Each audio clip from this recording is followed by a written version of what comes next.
Музбек Акымжанович, мен атыма Кызыл Үңкүр айыл аймагынын жаз кечүү айылынын жашоочуларынан кайрылуу келипчү.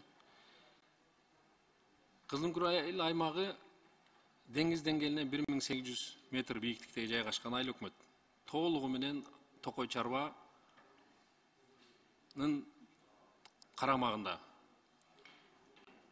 Алмаз Акымжанович, жаз кечүү айылына тарыхында биринчи жолу өкмөт тарабынан жаңы мектеп курулуп берилди. Жана ошондой эле ушул 30 жылдын ичинде биринчи жолу электр энергия зымдары тартылып, электр энергиясы берилди. Ага элдин ыраазычылыгы аябай кубанычы чоң. Алмаз Акымжанович, эми дагы бир көйгөйлүү маселе бар. Бул жаз кечүү айылынын Кызыл Үңкүр айыл аймагынын борбору менен байланыштырган жол жок. Жаз айынан баштап күзгө чейин ат эшек болуп каттап келишет. Кыш мезгилинде жаз кечүү айылынын тургундары Жалал Абад шаары аркылуу 300 километр жолду басып, бир справка үчүн ушул айыл аймагынын конторасына барып келишет да. Элдин суранычы бул Кызыл Үңкүр айыл аймагынын Базаркоргон жолу менен бириктирген 34 километр жолду салып берүүнү суранышат. Ошол маселени Алмазбек Акымжанович чечип беришиңиздерди суранат. Андан кийинки маселе, бул ар бир айыл аймактарда китепканалар бар. Бул китепканалардын саясатын жана ошондой эле керектүү материалдарды камсыз кылган бул Маданият жана Маалымат министрлиги. 23-жылдын бюджети экинчи окууда каралып жатат, Алмаз Акымжанович. Алардын айлыгын төлөгөн бул айыл өкмөттөр. Бүгүнкү күндө айыл өкмөттөрдүн көпчүлүгү, дээрлик 80%дан ашыгы бул дотациядагы айыл өкмөттөр.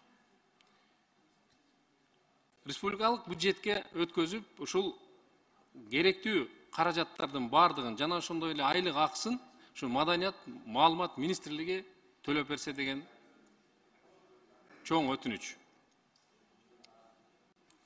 Андан кийинки маселе. Биз депутаттар дайыма протоколдук тапшырма берип келебиз. Мына мен дагы ошонун катарында эле протоколдук тапшырма берип келдим эле. Мына ушу бүгүнкү күнгө чейин такыр бири дагы аткарылбайт. Мен сизге бирин эле айтайын. Тогуз-Тороо району алыскы тоолуу райондорунун катарына кирет. Ден соолук кербени, караваны, автопоезддарыбыз бар. Биз бюджеттен Россиядан түндүккө, түштүккө деп 2 автопоезд алганбыз. Жана ошондой эле Турциядан 6 машина алганбыз. Бүгүнкү күндө ошолордун бири дагы иштебейт. Биз көрө албай келебиз. Алмаз Акымжанович, ушул мен ден соолук караваны боюнча, автопоезддар боюнча мен протоколдук тапшырма бердим. 9 айдын жүзү болду. Бүгүнкү күнгө чейин аткарылбай келет. Биз анда эмне үчүн алдык бул автопоезддарды? Бюджеттин акчасын коротуп. Россиядан 2 автопоезд келген, Турциядан келген 6 данасы келген. Мен ошондо сурандым эле. Тогуз-Тороо району алыскы район, тоолуу район, ушул жерге жогорку тажрыйбасы жогору болгон врачтарды, керектүү врачтар менен чогуу биргеликте жөнөтүү боюнча. Алмаз Акымжанович, эгерде Кабмин аткарбай турган болсо, Минздрав аткарбай турган болсо бул жумушун, анда кагаз жүзүндө биз аткарбайбыз, аткара албайбыз деген анда мага жоопту берип койсо. Жок, эгерде аткара турган болсо, анда тез аранын ичинде аткарып, ушул жердеги элибиздин ден соолугун бир сыйра, бир бардыгын көзөмөл кылып берсе дейм. Чоң рахмат.